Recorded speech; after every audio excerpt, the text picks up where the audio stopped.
Hello. For my case study for social media marketing, I chose Starbucks and specifically a campaign that they had rolled out related to what they had branded as the Unicorn Frappuccino. So this was a very successful campaign for a very well-known brand.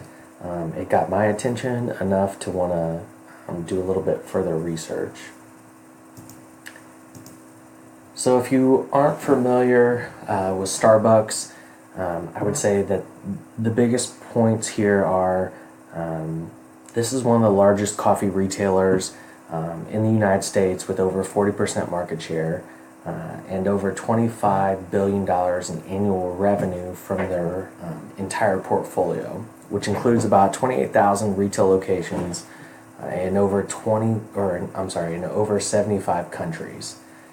And the key focus for Starbucks will always center around their retail locations, but they have their own in-house blends of premium coffees that they sell, so you can purchase bagged versions of their blends, as well as in the retail location, their handcrafted beverages that span across fresh brewed coffee or iced espressos or smoothies and teas, as well as short-term offerings, which we'll kind of dig into a little bit here later. Also in their retail locations, they're going to offer equipment related to coffee and tea brewing, or mugs, or packaged gifts, again, all related to premium beverages. In more recent years, they've started to add in options related to fresh food, maybe pastries or sandwiches, or also some of those more breakfast items that complement their coffee offerings. And then finally, they also offer kind of at-home consumer products. So if you chose to brew some of their products at home, you could buy a Starbucks branded offering in that area.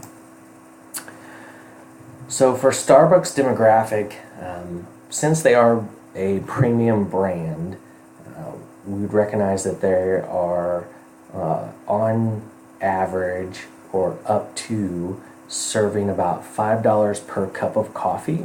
And so that's going to obviously play to someone that has a more disposable income. So their target audience, as you could imagine, plays more towards the 25 to 44-year-old demographic, which accounts for about 50% of their business. But one of their faster growing segments that makes up another large portion of their business is the 18 to 24 age range, which makes up about 40%. So this kind of lines up to frame the item that Starbucks has an established demographic that ranges between 25 to 44 years old. They have a very large portion of a younger group between 18 and 24, which represents why they may have taken on a project like the Unicorn Frappuccino, which is a product as well as a campaign that we chose to focus on as a part of this presentation. So in April of 2017, Starbucks launched a campaign and a product around this idea of the Unicorn Frappuccino. So specifically, as you can tell from the picture, this is going to be an iced Frappuccino drink that is definitely very colorful,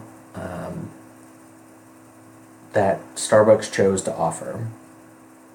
I'd say most notable from the offering is, first of all, Starbucks took advantage of aligning their social media presence to something that was already going on. So National Unicorn Day is April 9th. Starbucks rolled this out in the later part of April, so there would already be kind of this trending idea of people that may be posting or hashtagging National Unicorn Day. In between the time that they kind of piggybacked on this idea of National Unicorn Day, this product was also leaked on your Reddit. So as baristas were having to be trained on how to make this new colorful drink with very specific inputs that a lot of the retailers didn't have on site at the time. Those baristas began to post on different media outlets, including Reddit, to highlight what they were making. So the buzz started to develop about this special drink. Starbucks also did a good job of identifying that making this scarce would maybe drive interest. So as a part of their campaigns and some of the things that were leaked, this specific drink was only going to be offered from April 19th to the 23rd of 2017. So again, we're talking about 5 days. Another notable item in here is that you can tell from the picture, this is somewhat photogenic because it's very colorful and maybe even obnoxious, but still interesting. So much to the point that I would call this very photogenic, and to date, over 157,000 Instagram posts have been tagged with the hashtag Unicorn Frappuccino related to specific images that highlight how colorful this is. Anecdotally, it's kind of funny that as far as research or notable items for the flavor, mostly poor reviews, not a lot of people saying that they like this, which is all the more reason to highlight how successful this would be from a perspective of marketing, creating a buzz, using social media to kind of drive your results. So maybe that would segue us into talking a little bit about the results. So overall, in that same 5-day period, Starbucks experienced a 1.8% increase in stock price. Multiple stores ran out of the ingredients to make this specific drink, and it even got to the point where a store would run out of supplies and they would use social media to send that message out to their own customers to say that they've been sold out. Since this specific launch of a short-term release drink, Starbucks has tried several other flavors kind of in the same format. Notably, none have been as successful as this specific marketing campaign. Definitely, they've all been unique flavors, but none have not had the look or the social media following to kind of get traction. One notable thing that I would say would be a success from this is outside of the 157,000 hashtags on Instagram, if you looked at YouTube specifically and researched or searched just Unicorn Frappuccino, you would find several videos outlining people's reactions to the product, reviews of the product, their attempts to make their own, and just if you looked at the top 5 YouTube video viewings, you would get up to 40 million views. And I've outlined some of those. Again, they're going to be, responses are going to be varying, but still a lot of interest, and 40 million views is fairly significant, especially given that at the time of this, Starbucks only had about 17 million followers across their Instagram account, or their entire base. The other notable success here is that this campaign introduces or reminds a younger audience about Starbucks. So we've talked about that the drink itself is very photogenic, and it's piggybacking on National Unicorn Day, and it plays right into social media.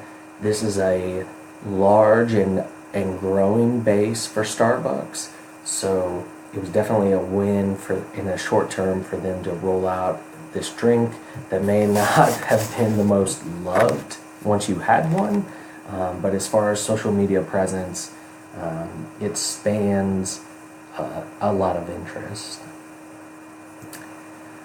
Additionally, I looked at several video reviews. This is one that wouldn't have made it to the top 5 that I've referenced, but even an entity as notable as BuzzFeed had reviewed this Frappuccino drink with more than 5 million views and 78,000 likes. I've embedded that video that if you had an interest in reviewing, you could. But again, it just plays to the interest and the response to the beverage. As far as lessons learned, I would say the key piece that I took away from this is that a product can be more successful as a marketing tool than just an actual product sale. So Starbucks did see an increase in sales in the short term when they launched this in 2017. But if you try to put a dollar value on the amount of attention that they had achieved, I think that it would greatly eclipse the actual sales of the product. And specifically, the things that they really focused on were, this was a scarce item, so it was only offered for a short period of time.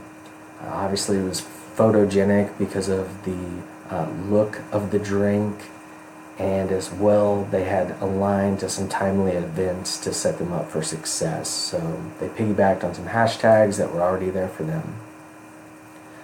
Overall, you will see a lot of companies using this strategy, specifically in kind of the food and beverage area. Most of them going forward will probably use this as kind of as a template to success. Thanks.